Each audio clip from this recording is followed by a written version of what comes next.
దశాబ్దాలుగా దగాకు గురై అన్యాయానికి గురై నెత్తురు మండిన ఒక జాతి ఎత్తిన జెండా గులాబీ జెండా.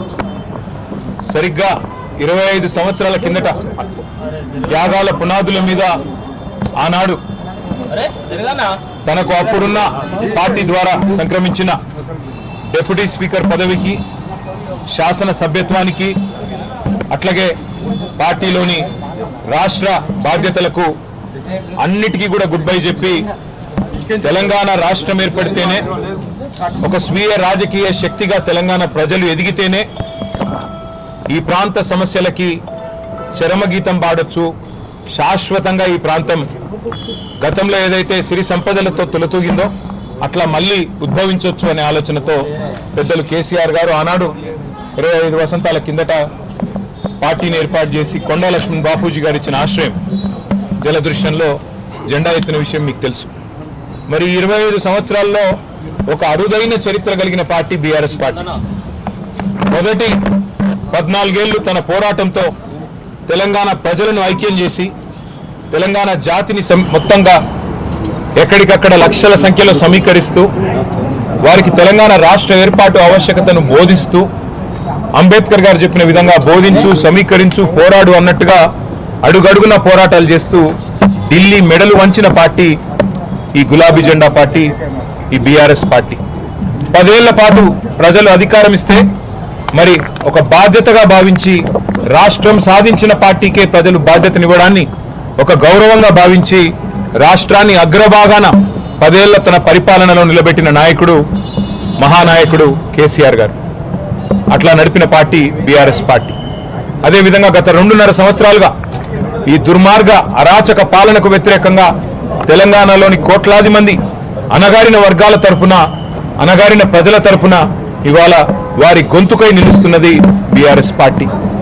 ఆనాడు 14 ఏళ్లు ఉద్యమ పార్టీగా, 10 ఏళ్లు అధికార పార్టీగా, గత 2.5 ఏళ్లు ప్రతిపక్ష పార్టీగా అన్ని పాత్రలు, ప్రజలిచ్చిన ప్రతి పాత్రను సమర్థవంతంగా పోషిస్తూ ఇవాళ భారతదేశ చరిత్రలోనే అతి కొద్ది పార్టీలు, 25 వసంతాలు పూర్తి చేసుకున్న పార్టీలు వేళ్ల మీద లెక్కబెట్టదగ్గ సంఖ్యలో ఉంటాయి.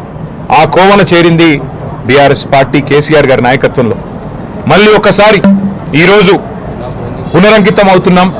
ఖచ్చితంగా తెలంగాణ ప్రజలకు ఒక స్వీయ రాజకీయ అస్తిత్వం ఉండాలి అని ప్రొఫెసర్ జయశంకర్ గారు ఎప్పుడు ఏదైతే చెప్తా ఉండేవారో, ఎట్టి పనికైనా మట్టి పనికైనా మనవాడే ఉండాలని చెప్తా ఉండేవారో అట్లాగే మళ్ళీ పునరంకితం అవుతాం.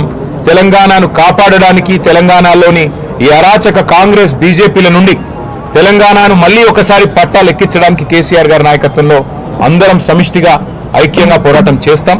తప్పకుండా 2028వ సంవత్సరంలో తిరిగి మళ్ళీ తెలంగాణ రాష్ట్రానికి కేసీఆర్ గారిని ముఖ్యమంత్రి చేసేదాకా మేమందరం కూడా ఆయన సైనికులుగా, తెలంగాణ ప్రజల ప్రతినిధులుగా, తెలంగాణ బలగంగా, తెలంగాణ దళంగా కలిసికట్టుగా కదం తొక్కుతాం. తప్పకుండా తెలంగాణకి మళ్ళీ ఒకసారి పునరంకితం అవుతాం. ఈ పవిత్ర రోజున, పార్టీ ఆవిర్భవించిన ఈ పవిత్ర రోజున, 25 వసంతాలు పూర్తి చేసుకున్న ఈ రోజున తప్పకుండా మాకు మరింత ఉత్సాహం, మరింత ఉత్తేజం ఇవ్వడానికి మా నాయకుడు కేసీఆర్ గారు ఇప్పుడు మధ్యాహ్నం 2 గంటలకి రాబోతా ఉన్నారు. వారి రాక కోసం, వారి దిశానిర్దేశం కోసం తెలంగాణలోని లక్షలాది మంది గులాబీ దండు ఎదురు చూస్తా ఉన్నారు.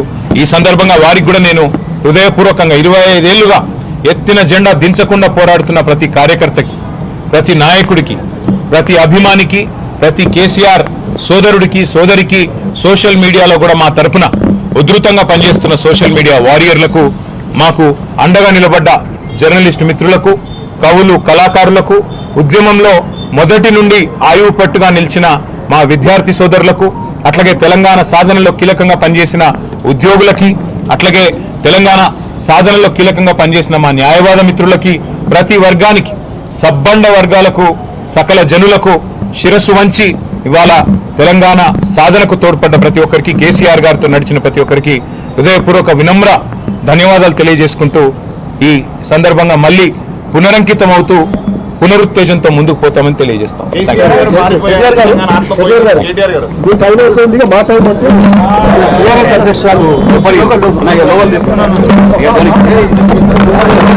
చిన్న పునరుత్తేజంతో ముందుకు పోతామని తెలియజేస్తాం.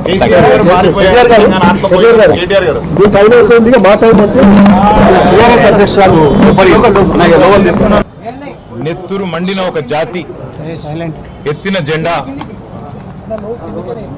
గులాబీ జెండా. సరిగ్గా 25 సంవత్సరాల కిందట త్యాగాల పునాదుల మీద ఆనాడు తనకు అప్పుడున్న పార్టీ ద్వారా సంక్రమించిన డిప్యూటీ స్పీకర్ పదవికి